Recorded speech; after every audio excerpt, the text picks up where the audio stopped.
नमस्कार साथियों, आप सभी का स्वागत है डीएलएड एकेडमी में। इस वीडियो में अंग्रेजी शिक्षण विधियों के अंदर एक छोटा सा बिंदु पढ़ने वाले हैं जिसका नाम है अंग्रेजी सीखने में आने वाली कठिनाइयाँ।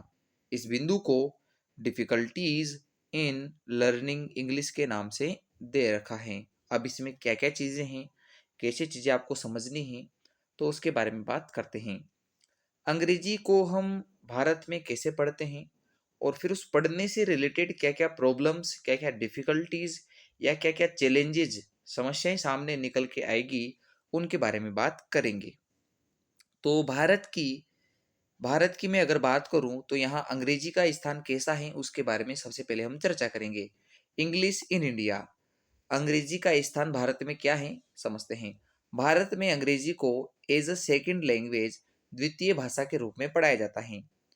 और जो भी सेकंड लैंग्वेज होती हैं या जो टारगेट लैंग्वेज होती है जिसको सीखना आवश्यक है, जिसको सीखना हमारा एक लक्ष्य माना जाता है, या कोई भी विदेशी भाषा को अगर अपन यहाँ पढ़ रहे हैं या द्वितीयक भाषा के रूप में पढ़ रहे हैं, तो ये भाषाएं होती हैं फॉर्मल इंस्ट्रक्शन वाली।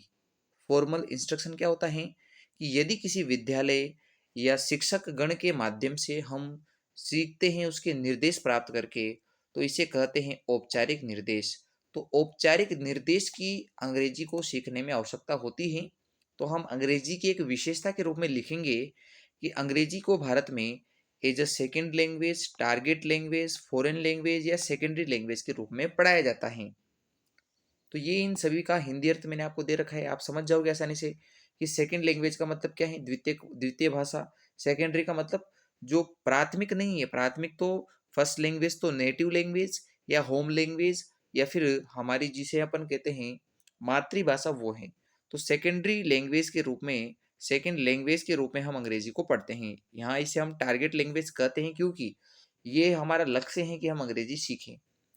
और चूंकि अंग्रेजी एक फॉरेन लैंग्वेज है तो फॉरेन लैंग्वेज तो उसे कहना ही है। तो ये अंग्रेजी के बारे में, अंग्रेजी की स्थिति के बारे में बात हो चुकी है। अब हम बात करते हैं कि आज अगर आपको अंग्रेजी सीखनी है भारत में, तो आपकी स्ट्रेटेजी क्या होनी चाहिए, आपकी किस प्रकार की रणनीति होना चाहिए। तो इसमें लिखा है इंग्लिश इन इंडिया, भारत में अंग्रेजी टुडे, आज के हिसाब से needs to be taught as a language for communication. कि अगर आज के हिसाब से, आज के परिप्रेक्ष्य में मैं बात करूं, तो भारत में आवश्यकता है अंग्रेजी को इस रूप में पढ़ाए जाने की कि वह एक भाषा बन सके, भाषा फॉर कम्युनिकेशन, संप्रेषण की। अगर आप अपने विचार आदान प्रदान करने के लिए संप्रेषण के रूप में, कम्युनिकेट करने के रूप में अंग्रेजी का प्रयोग करें, तो इस रूप में पढ़ाया जाना चाहिए हमें अंग्रेजी। तो वापस बात करते हैं, अंग्रेजी हमारे लिए सेकेंड लैंग्वेज हैं, टारगेट लैंग्वेज हैं, फॉरेन लैंग्वेज हैं, सेकेंडरी लैंग्वेज हैं। इसके लिए फॉर्मल इंस्ट्रक्शन की आवश्यकता होती है। और आज हमें जो सबसे बड़ी आवश्यकता निकल के आई है हमारे लिए, वो ये है कि हमें अंग्रेजी को, इंग्लिश को फॉर कम्युनिकेशन, कम्युनिकेशन का मतलब विचारों के आदान प्रदान के लिए, एक्सचेंजेस ऑफ थॉट्स, इनके लिए यूज करना जरूरी है। आगे मैं बात करूं, ये तो भारत के हिसाब से अपन ने देखा। अगर इसको हम नॉर्मली कहें तो अंग्रेजी को अगर हम एक ग्लोबल या इंटरनेशनल लैंग्वेज कहें तो ये कोई बड़ी बात नहीं है। आपने अगर BSTC first year second year किया है तो कई बार ये प्रश्न आता है कि इंग्लिश किस प्रकार की लैंग्वेज है, तो हम कहते हैं English is a global language और इंटरनेशनल लैंग्वेज। ये जो अंग्रेजी है वह एक वैश्विक या अंतर्राष्ट्रीय भाषा के रूप में जानी जाती है। मोस्ट ऑफ जितने भी कंट्रीज हैं उनमें अंग्रेजी का फॉरेन लैंग्वेज के रूप में, टारगेट लैंग्वेज के रूप में यूज कर रहे हैं। तो मोस्ट ऑफ कंट्रीज इसका यूज कर रही हैं और इसका यूज हो रहा है, तो यह एक ग्लोबल या इंटरनेशनल लैंग्वेज के रूप में बाहर निकल कर आ रही हैं। तो क्या क्या पढ़ा आपने कि हम भारत में अंग्रेजी की स्थिति द्वितीय भाषा के रूप में जानते हैं, और हमें आज के लिए आवश्यक है कि हम कम्युनिकेशन में भी इंग्लिश का यूज करें, और ये ग्लोबल इंटरनेशनल लैंग्वेज, यहाँ तक आपको पता लग गया है। अब पढ़ते हैं कि क्या क्या ऐसी कठिनाइयाँ हैं, क्या क्या ऐसे चैलेंजेस हैं, क्या क्या डिफिकल्टीज हैं अंग्रेजी को सीखने से संबंधित। तो जितने भी डिफिकल्टीज हैं हमने पॉइंट टू पॉइंट आपके लिए निकाले हैं। जैसे सबसे पहला तो है lack of qualified and efficient teacher, ऐसे अध्यापक जो सक्षम हैं, वो अध्यापक कम हैं।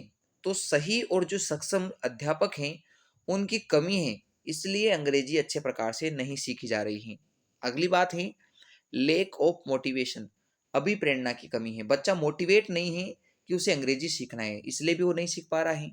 फिर अगला है इनसफिशियंट प्रैक्टिस अपॉर्चुनिटीज, मतलब बच्चे को अंग्रेजी सीखने के उतने अवसर नहीं मिलते हैं जितना उसे हिंदी सीखने के मिलते हैं, यानी कि अपर्याप्त रूप से अभ्यास हो रहा है, पर्याप्त रूप से अभ्यास नहीं मिल रहा है। अगला है फियर ऑफ स्पीकिंग, बोलने में क्या है, बोलने में एक डर है कि अगर मैं बोलूं और मुझसे कुछ गलत हो जाए, गलती हो जाए, तो फिर वो क्या होगा। तो देखिए अगर ये बोलने का अगर आपके अंदर डर है तो स्पीकिंग का डर जो है वो अंग्रेजी में थोड़ा ज़्यादा होता है, इस वजह से भी हम जो है इंग्लिश में कम्युनिकेट नहीं करते हैं। अगला है lake of techniques of teaching English, अंग्रेजी की जो शिक्षण की प्रविधियां हैं, तकनीक हैं, उस तकनीक का अभाव है टीचर्स के अंदर। अगला है ग्रामेटिकल डिफिकल्टीज, व्याकरण वाली जो है कठिनाइयाँ, व्याकरण में कई सारी ऐसी चीज़ें हैं जिसकी वजह से बच्चे आपस में रिलेट नहीं कर पाते हैं, तो ये जो रिलेशन नहीं बना पाते हैं अंग्रेजी के साथ, वो ग्रामेटिकल डिफिकल्टीज की वजह से ऐसा होता है। अगला है पुअर लर्निंग स्ट्रेटजीज, यानी खराब रणनीतियां सीखने की, अगर किसी बच्चे की सीखने की या पढ़ाने की जो टीचर की जो स्ट्रेटजी है, जो रणनीति है, अगर वो सही नहीं है, वो पुअर है, बोले तो खराब है, गरीब नहीं है। हर बार पुअर का मतलब गरीब नहीं है, पुअर का मतलब यहाँ है खराब से। तो पुअर लर्निंग स्ट्रेटजी है, खराब सीखने की रणनीतियां हैं, तो उन रणनीतियों की वजह से भी बच्चा सीख नहीं पाता है। अगला है ओवर एम्फेसिस ऑन ग्रामर, हर चीज को ग्रामर से सिखाया जाए, ये भी गलत है। अभी तक आप यहाँ देख पा रहे होंगे कि मैं विदाउट ग्रामेटिकल यूज आपको सिखाता हूँ, कीवर्ड्स यूज करता हूँ, पॉइंट टू पॉइंट लाइंस का यूज करता हूँ। क्यों? क्योंकि अगर मैं हर चीज को ग्रामर से जोड़कर आपको सिखाऊं तो आप नहीं सीख पाओगे। ग्रामर आप बचपन से पढ़ रहे हैं, कक्षा 3 से लेकर अभी तक, क्या आप सीख पाए हैं अच्छे से? नहीं सीख पाए हैं। इसका कारण क्या है? क्योंकि हम ओवर एम्फेसिस हैं, हम हर जगह यूज करते हैं ग्रामर का या ग्रामर का यूज करते हैं, यानी व्याकरण पे ज्यादा जोर देते हैं, जबकि हमें स्ट्रक्चर ऑफ इंग्लिश लैंग्वेज पे जोर देना चाहिए, ताकि इंग्लिश की स्ट्रक्चर कैसी है, यहाँ सेंटेंस मेकिंग कैसे होती है, टाइप्स ऑफ सेंटेंस क्या हैं, तो ये चीज़ आप अगर समझते तो अभी आपको ज़्यादा आवश्यकता नहीं होती। आगे हैं डिफेक्टिव टीचिंग मेथड, खराब शिक्षण विधियाँ, ओल्ड रोटन सिस्टम जो है, सिस्टम पुरानी जो प्राचीन प्राचीन टाइम से जो चल रही हैं पुरानी वाली शिक्षण विधियाँ, अगर उन मेथड्स का यूज़ करेंगे, डिफेक्टिव हैं, जो आज के टाइम पे यूजफुल नहीं है, तो उनका प्रयोग करने से भी जो है शिक्षण विधियाँ अच्छे प्रकार से लागू नहीं हो रही हैं, वो सफिशिएंट नहीं है। अगला है ओवर क्राउडेड क्लासरूम, एक टीचर नॉर्मल कंडीशन में अच्छा पढ़ा पाता है, अच्छा परफॉर्म कर पाता है, प्रेजेंटेशन भी अच्छी कर पाता है, बट ओवर क्राउडेड मतलब हद से ज़्यादा बच्चे हो जाए क्लास में, बहुत ज़्यादा बच्चे हो जाए, तो वो जो है मैनेजमेंट नहीं कर पाता है। तो क्लासरूम में यदि मैनेजमेंट में अगर कठिनाइयाँ आ रही हैं तो इसका मतलब समझ जाइए कि पढ़ाना तो बहुत दूर की बात है। फिर अगला है क्रेम एंड रोट सिस्टम, रटंत प्रणाली, वही जो है बच्चे रट रट की चीज़ें जा रहे हैं। अभी आपको मैं यहाँ जोर दे रहा हूँ कि हर चीज़ आप समझिए, रटने की चीज़ें नहीं है, कितनी चीज़ें आप रट लोगे। मैं हर चीज़ को आपको पॉइंट टू पॉइंट नोट क्यों करवा रहा हूँ, क्योंकि अगर हम इस क्रेम सिस्टम रोड सिस्टम से बाहर नहीं निकलेंगे, जो हमारे रटने का सिस्टम है, तो हम सीख नहीं पाएंगे। दूसरी बात, negative attitude towards the language, अंग्रेजी भाषा के प्रति नकारात्मकता अगर आपके अंदर है तो भी नहीं सीखोगे। यानी कि किसी भी लैंग्वेज को लेकर नेगेटिव एटीट्यूड नहीं होना चाहिए, मन में ऐसी चीज़ें नहीं बनानी है पहले से कि आप हम नहीं सीख सकते। आपको अगर मैं कह रहा हूँ कि आपको अंग्रेजी समझ में आएगी तो जरूर आएगी। क्यों? क्योंकि आपको नेगेटिव की जगह पॉजिटिव एटीट्यूड जो है अपने अंदर लाना पड़ेगा। आवश्यकता के अनुरूप आप कार्य कीजिए, अच्छे टीचर्स से जो है आप सलाह लीजिए, जरूर सीखेंगे। फिर अगला हमारे पास है interference from the native language, क्षेत्रीय भाषा का ज्यादा इंटरफेरेंस हो रहा है, बीच में जुड़ाव ज्यादा हो रहा है। क्या हो रहा है कि यदि हम कम्युनिकेशन के दौरान क्षेत्रीय भाषा के शब्दों का प्रयोग करें, वर्ड्स जो यूज कर रहे हैं वो नेटिव लैंग्वेज के ज़्यादा होंगे और आपके अंग्रेजी के कम होंगे, तो हम नहीं सीख पाते। आप इंग्लिश मूवी क्यों नहीं देखते हैं? क्यों? क्योंकि आप जो हैं नेटिव लैंग्वेज से जो है ज़्यादा एसोसिएट कर पाते हैं, ज़्यादा जुड़ाव महसूस करते हैं। तो नेटिव लैंग्वेज के ज़्यादा इंटरफेरेंस की वजह से हम यूज़ नहीं कर पाते हैं, कम्युनिकेट नहीं कर पाते हैं अंग्रेजी को। साथ ही में हम अंडरस्टैंड भी नहीं कर पा रहे हैं कि सामने वाला क्या बोल रहा है। तो वो जो कह रहा है वो भी नहीं समझ रहे हैं। क्यों नहीं समझ रहे हैं? क्योंकि हम ज़्यादा नेटिव लैंग्वेज का यूज़ करते हैं। फिर अगला है not utilising real life context. वास्तविक जीवन के संदर्भों को हम यूज़ नहीं करते हैं। यानी कि यूटिलाइज का मतलब क्या होता है? उपयोग करना। तो जीवन की जो वास्तविक स्थितियां हैं, दैनिक जीवन में जो यूज़ होती हैं, उस संदर्भ में हम अंग्रेजी नहीं सीखते हैं। अगला है वेरिएशन इन सिलेबस। सिलेबस में जो है विविधता है, एक जैसा सिलेबस नहीं है। Different syllabus in every state, her state में अंग्रेजी का अलग अलग सिलेबस है। तो जब एक जैसा पैटर्न है ही नहीं, तो एक समान सीखने को कैसे मिलेगा?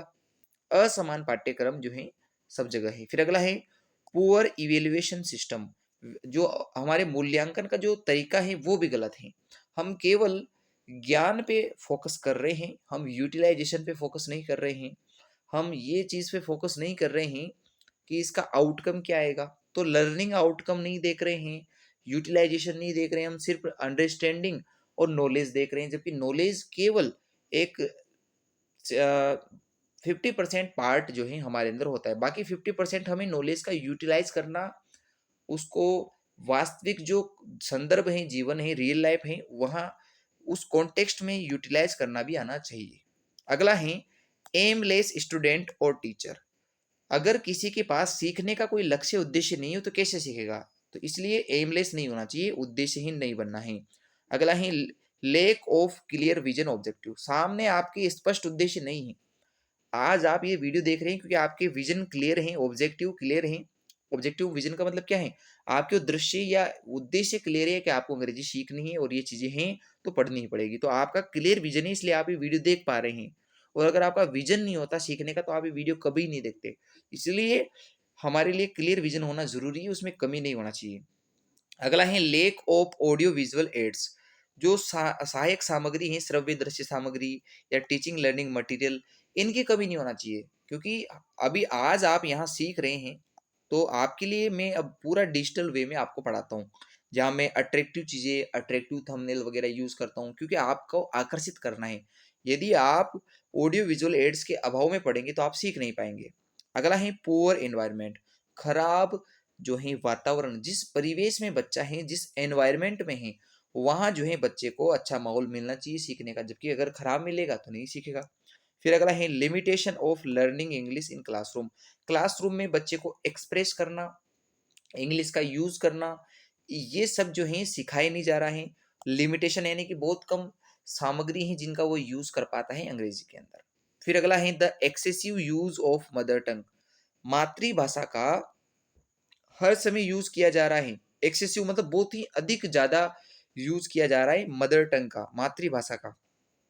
जैसे आपकी हिंदी अच्छी है तो आप हिंदी यूज करते हैं, बट यदि आप मदर टंग ज़्यादा यूज़ करेंगे तो आपको अंग्रेजी कम सीखने को मिलेगी। क्यों? क्योंकि आप एक्सेसिव हो चुके हो, और जब एक्सेसिव कंडीशन आ जाती है तो हम जो हैं लर्निंग आउटकम न्यूनतम बोले तो मिनिमम जो है आउटपुट हमारा होगा। इसलिए हमें एक्सेसिव यूज नहीं करना है, हमें जुडिशली यूज करना है। तो आपको मैंने सिखाया था कि मदर टंग का जुडिशरी यूज होना चाहिए, जब आवश्यकता हो तब यूज कीजिए। अगला है lake of language laboratory. Laboratory का मतलब क्या होता है? लेबोरेटरी का मतलब है कि प्रयोगशाला की कमी है। अगर लैंग्वेज लेबोरेटरी की कमी है, भाषा प्रयोगशाला की कमी है, तो सही प्रकार से पढ़ाना नहीं हो पाएगा। अब लेबोरेटरी क्या काम आती है? भाषा प्रयोगशाला जिसे अपन कहते हैं, वहाँ भाषा से रिलेटेड, लैंग्वेज से रिलेटेड मीनिंग्स, वर्ड्स, सेंटेंसेस, ये जो होते हैं, इनकी जो कमियां हैं, जो फ्लुएंसी नहीं आ पाती है, एक्यूरेसी नहीं है, वो बोलना, वो फ्लुएंट होना, ये सब वहाँ जो है सिखाया जाता है प्रयोगशाला में। अगला है टीचिंग थ्रू ट्रांसलेशन। हालांकि मैं भी इसी मेथड का यूज कर रहा हूँ, मैं ट्रांसलेशन के थ्रू ही आपको सिखा रहा हूँ, बट हमारे पास कोई दूसरा वे नहीं है। तो आपको सिखाने के लिए इसकी आवश्यकता है। मेरे पास वही स्टूडेंट क्लास देख रहे हैं जिनको अंग्रेजी नहीं आती। जिनको आती है वो तो सेल्फ जो है सेल्फ अवेयर हैं, और वो सेल्फ अवेयर हैं तो बिना ट्रांसलेशन के भी उनको समझ में आ जाता है। हालांकि मुझे यहाँ बिना ट्रांसलेशन के आ जाता है समझ में, बट आपके लिए मुझे लिखना पड़ता है कि अगर आप ये नहीं समझेंगे कि टीचिंग थ्रू ट्रांसलेशन ये क्या है तो फिर आपको दिक्कत आएगी। इसलिए मुझे ये मेथड का यूज करना पड़ता है। अगला है लर्निंग डिसऑर्डर लाइक अफेजिया। अगर किसी को अफेजिया जैसी बीमारी है, बीमारी का मतलब अधिगम की समस्याएं हैं, किसी को सीखने में कुछ रुकावटें आ जाती है, दिक्कत आती है, डिसऑर्डर है, तो वो चीज़ें होती हैं। तो इसके बारे में अधिगम कठिनाइयों के बारे में हम थोड़ा सा आगे बात करेंगे कि कौन कौन से लर्निंग डिसऑर्डर हैं जिस वजह से बच्चा जो है सीख नहीं पाता है। अगला है no exposure to foreign language. बच्चों तक एक्सपोजर नहीं है, मतलब बच्चों तक इस चीज की पहुंच नहीं है, बच्चों का जुड़ाव नहीं है अंग्रेजी से, फॉरेन लैंग्वेज से, तो वो सीखेंगे कैसे। फिर अगला है डिसएंगेजिंग स्टूडेंट, विद्यार्थियों में लगाव की कमी है, वो इंगेज नहीं है, वो उत्साहित नहीं है सीखने के लिए। अगला है limited vocabulary of students, students का जो है वोकेब कम है, शब्दकोश कम है। जब मैं डिसएंगेज की बात करूँ तो किसी को डिसएंगेज का अर्थ नहीं पता है, तो ये अगर हमें पता नहीं है, हमारा जो है वोकेब कम है, वोकेबुलरी कम है, तो हम कम सीखते हैं। फिर अगला है poor and old model of teaching, आज भी जो है पुराने ही तरीके से सिखाया जा रहा है, तो वो दिक्कत आती है। फिर अगला है बोरिंग टीचिंग, खराब जो है टीचिंग है, टीचिंग इतना बोर कर रही है कि बच्चे को जो है पीछे उबासी आ रही है, तो ये सब नहीं होना चाहिए। फिर है over simplification of target language, जो टारगेट लैंग्वेज जिसे आप सिखाना चाहते हैं उसको बहुत ही ज़्यादा सामान्य करके सिखाया जा रहा है, कॉम्प्लेक्स स्ट्रक्चर बच्चे तक पहुंची नहीं है, तो बच्चा सामान्य चीज़ें तो कर लेता है, बट जो थोड़ी सी घुमाकर चीज़ें दी जाती है वो उसे नहीं आती हैं। अगला है note used in daily communication, daily communication का पार्ट नहीं बनाते हैं हम इंग्लिश को, एज अ मान लीजिए एज अ फियर यूज करते हैं, फिर मतलब भय को निवारण करने के लिए पढ़ते हैं। जब हमारा वो पेपर दूर हो जाता है, हमारा डर निकल जाता है पेपर देने का, तब हम इसे डेली कम्युनिकेशन से हटा देते हैं, डेली कम्युनिकेशन में इसे यूज नहीं करते हैं। अगला है लेक ऑफ कम्युनिटी सपोर्ट, जिस समुदाय में हम रह रहे हैं वो समुदाय भी इस भाषा को सपोर्ट नहीं करता है, तो जब ये समुदाय कम्युनिटी सपोर्ट नहीं करेगी तो हम इसे सीखेंगे कैसे। फिर अगला है इनसफिशियंट टीचर ट्रेनिंग, टीचर्स की टाइम टू टाइम ट्रेनिंग नहीं हो रही है, प्रशिक्षण नहीं हो रहा है, तो वो सिखा नहीं पाते हैं, क्योंकि वो खुद भी इस चीज़ से अनभिज्ञ हैं, उनको भी इस चीज़ की नॉलेज नहीं है कि विदाउट ट्रेनिंग वी कांट जो है टीच, हम नहीं पढ़ा सकते। अगला है लिमिटेड रिसोर्सेज, जो सामग्रियां हैं सिखाने की वो पर्याप्त नहीं है। अगला है डाइवर्स प्रोफिशिएंसी लेवल, सभी का एक समान लेवल नहीं है, विविध प्रकार के अधिगम करता है, हर व्यक्ति की अपने सीखने की क्षमता है, उस अनुरूप वो सीख रहा है, इस वजह से कोई जो कमजोर है वो सीख नहीं पाता है, और जो अच्छा है वो निकल जाता है। तो ये डाइवर्सिटी है, विविधता है, प्रोफिशिएंसी यानी कि अ, मतलब कहते हैं निपुणता हासिल करने की, तो वो लेवल नहीं है सबका एक जैसा, इस वजह से वैसा होता है। और बाकी हमने लिख दिया ईटीसी, यानी बहुत सारे कारण और भी हो सकते हैं। तो लगभग मैंने 25-30 कारण आपको समझा दिए हैं कि ये सब चैलेंजेस हैं, डिफिकल्टीज हैं, प्रॉब्लम्स हैं अंग्रेजी को सीखने में।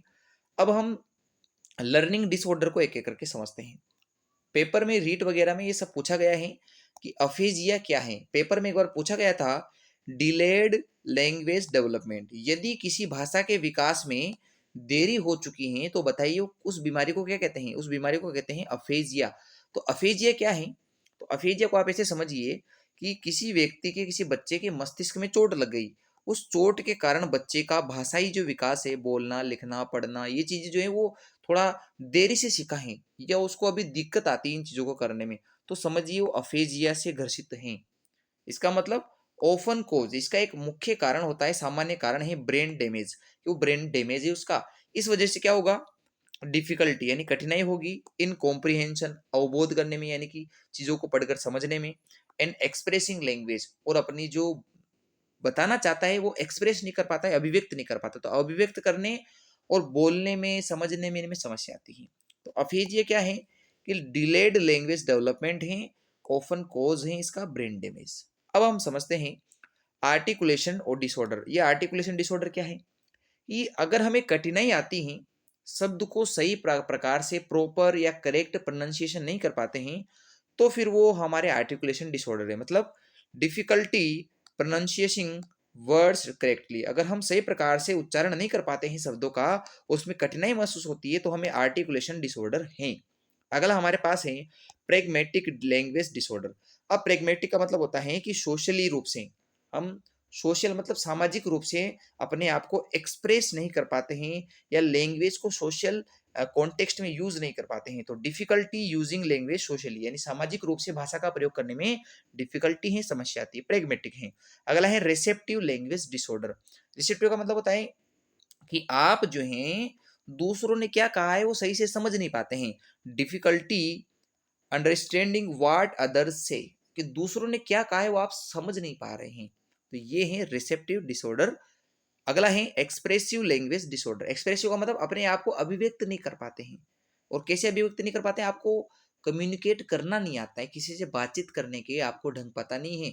तो अगर आपको अपने आप को एक्सप्रेस या कम्युनिकेट नहीं कर पाते हो शब्दों के माध्यम से, तो आपको एक्सप्रेसिव लैंग्वेज डिसऑर्डर है। तो हमने यहाँ 5 प्रकार के डिसऑर्डर पढ़े हैं। पहला है अफेजिया, जिसमें लैंग्वेज डेवलपमेंट डिले हो जाता है, ऑफन कॉजेज का ब्रेन डैमेज।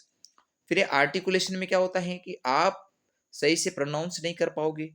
प्रेगमेटिक में सोशली यू अपने आप को एक्सप्रेस नहीं कर पाते हो। रिसेप्टिव में क्या होता है कि आप दूसरों की बात को समझ नहीं पाते हो कि आप क्या रिसीव कर रहे हो। फिर एक्सप्रेसिव में क्या होगा कि आप कम्युनिकेट नहीं कर पाते हो, आपको वर्ड्स का यूज करना नहीं आता।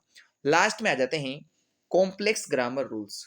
अगर ग्रामेटिकल जो रूल्स हैं, व्याकरणीय जो नियम है, वो अगर कॉम्प्लेक्स है, कठिन है यूज करने के अकॉर्डिंग, तो फिर डिफिकल्टी होती है ग्रामर का सही यूज करने से लेकर। तो आप अगर ग्रामर को कॉम्प्लेक्स बना दोगे, सिखाओगे अच्छे से नहीं, तो भी बच्चों को दिक्कत आएगी। अब हम ये समझते हैं कि ये जो लैंग्वेज डिसऑर्डर होते हैं, जो ऊपर आपने अभी पढ़े हैं 5, ये क्यों होते हैं, इसका कारण क्या है, कोज क्या है। तो कोजेस ऑफ लैंग्वेज डिसऑर्डर, अंग्रेजी को हम इसलिए नहीं सीख पाते हैं क्योंकि हमारे पास लैंग्वेज डिसऑर्डर है, भाषा के सीखने से संबंधित कुछ कठिनाइयां हैं। उनके कारण क्या क्या है? हियरिंग लॉस, यानी कि सुनने की क्षमता कम हो जाना। कोग्निटिव डिसेबिलिटी, जिस वातावरण में आप रह रहे हो उस अनुरूप आप चीज़ों को अंडरस्टैंड नहीं करते हो, उस हिसाब से आप चीज़ें नहीं समझ रहे हो, तो ये है संज्ञानात्मक रुकावट। अगला है ब्रेन इंजरी, आपको कोई मस्तिष्क रूप से चोट वगैरह लग गई है तो भी नहीं समझ पाते हैं। इमोशनली डिस्टर्बेंस चल रहा है, यानी कि आप भावनात्मक रूप से टूट चुके हो, आपको टीचर डांटता है, स्कोल्ड करता है, यानी कि आपको डराता धमकाता है, तो उस वजह से भी आप इमोशनली डिसबैलेंस हो, आपका डिस्टर्बेंस चल रहा है, तो भी आप नहीं सीख नहीं पाओगे। फिर अगला है लैक ऑफ एक्सपोजर, बच्चों का जुड़ाव ही नहीं है क्योंकि बच्चों का कोई मोटिवेशन नहीं है। विदाउट मोटिवेशन एक्सपोजर कैसे होगा? फिर अगला है बर्थ डिफेक्ट, जन्मजात चीजें हो रही हैं, उससे जन्मजात चीजें मतलब जन्मजात समस्या है कि वो किसी न किसी बीमारी से ग्रसित है, तो इस वजह से भी नहीं सीखता है। तो ये सभी चीजें हैं आपके डिफिकल्टीज इन लर्निंग इंग्लिश से संबंधित। तो आई होप आपको ये जो आज मैंने पढ़ाया है थोड़ा बहुत समझ में आया होगा। आपको एक बार समझ में नहीं आया तो आप एक बार और वीडियो देखिए, ताकि ये जो चीजें मैंने पढ़ाई हैं वो बार बार आप रिपीट करके अच्छे प्रकार से याद कर सको।